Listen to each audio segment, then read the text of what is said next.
They tried to take my house over $100. Not $1,000. Not a mortgage payment. Just $100. And what started as a simple misunderstanding turned into a full-blown legal nightmare. They thought I'd roll over, hand them everything I had, and stay quiet. They were wrong. This is the story of how a $100 clerical error nearly cost me my home, and how I stood up, fought back, and won.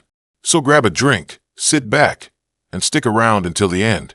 You're not going to believe how deep this rabbit hole goes. All right, let's rewind. I had just celebrated 4 years of owning my first home. Nothing too fancy.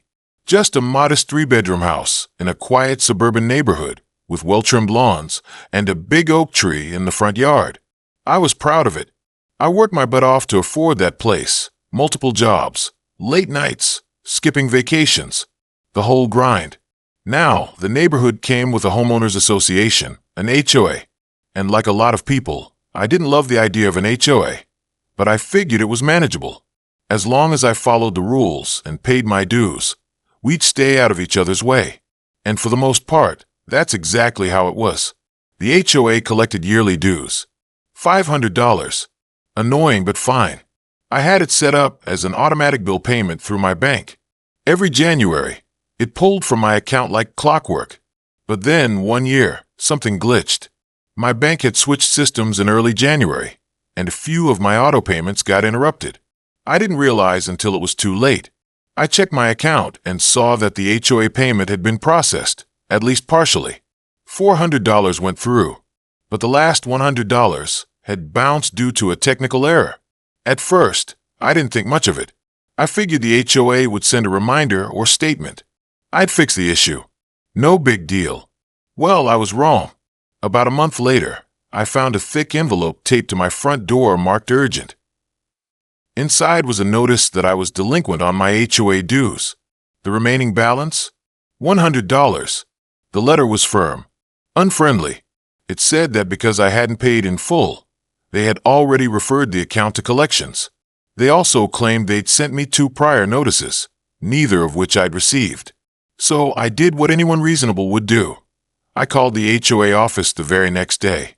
I explained the situation, showed them proof that I'd paid most of the bill, and offered to pay the missing $100 immediately. I even sent them a screenshot of my bank statement. Their response: "We've already referred the matter to legal collections. You'll need to speak with our attorney." Wait, what? I asked them to reconsider. I reminded them I was a homeowner in good standing and had never missed a payment in 4 years. But they wouldn't hear it. The process has already begun. So I contacted the attorney listed on the notice. No answer. I left voicemails, sent emails. Nothing. 2 weeks later, I got a letter in the mail. Not a call, not a reply, just a letter. The letter stated that my $100 debt had now ballooned to $2,356. Let me say that again. From $100 to $2,356.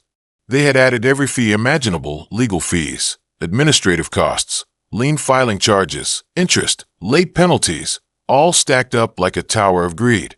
And here's the worst part. They had placed a lien on my house. That's when it hit me. This wasn't about the $100. This was a trap. A very intentional one. A friend of mine who works as a paralegal told me this happens more often than people realize. HOAs use these tactics to bully residents into paying inflated fees. And many people do. They're afraid of legal trouble or losing their home. But I wasn't about to be bullied. Especially not when I had proof that I tried to pay. I decided to fight. First, I gathered everything: emails, bank statements, call logs. I even requested a detailed payment ledger from the HOA for the last 5 years. It took them 3 weeks to send it, but when I finally got it, my jaw dropped. They hadn't credited me for the partial payment at all. According to their records, I owed the entire $500, even though $400 had clearly left my bank account and landed in theirs. So now, not only had they inflated a $100 balance into over $2,000, but they were pretending the first $400 never happened. That's when I realized I needed legal help.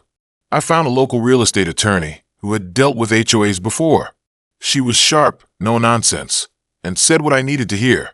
They messed up. Let's hold them accountable. We started by filing a formal dispute and demand for correction. The HOA ignored it, so we filed in small claims court. Suddenly, the HOA escalated things. They filed a counterclaim against me in Superior Court. Now they were trying to foreclose on my house over this alleged unpaid debt. Let me remind you, we're still talking about a $100 mistake here. They wanted to take my home over a payment that got glitched by my bank system, and one they had refused to work with me on resolving. We dug deeper. During discovery, my lawyer uncovered that the HOA board had approved legal action against me before the required 30-day grace period had even expired, meaning they violated their own bylaws. Even worse, we found internal emails between HOA board members making jokes about me. One said, "Let's make an example of him." Another said, "Once the lien's in place, he'll fold." They thought I'd roll over and write a check. They were wrong. We collected it all: timelines, emails, payment proofs, even neighbor statements who confirmed they never saw any prior notice on my door or in the mail. The court date arrived. I was nervous, but ready. Their attorney came in with stacks of paper and the same smugness they'd shown in every letter. But when it was time to speak, my lawyer calmly walked the judge through the entire story. How I had paid the majority of the dues, how I offered to pay the rest, how the HOA refused and escalated immediately, how they falsified the ledger, and how they broke their own rules then. She presented the board's emails. The judge sat in silence, flipping through the papers.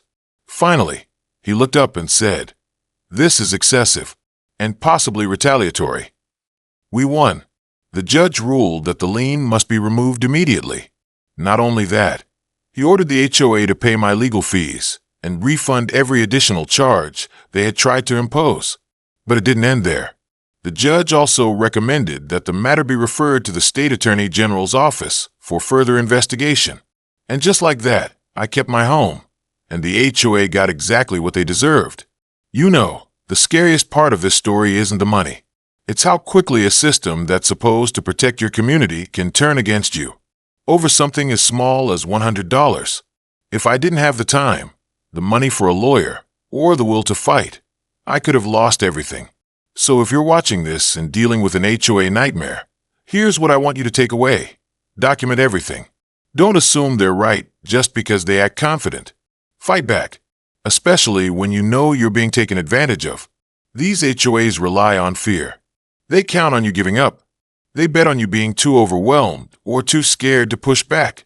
But sometimes the best way to stop a bully is to expose them, publicly and legally. And hey, if this story made you angry or inspired you, or just left you shaking your head, do me a favor. Hit that like button. It really helps the channel grow. And don't forget to subscribe for more real-life stories where the little guy doesn't just survive, but wins. Drop a comment below if you've ever had a run-in with an HOA or know someone who has. I'd love to hear your stories. Thanks for watching. And remember, always stand your ground. Even when it's over $100.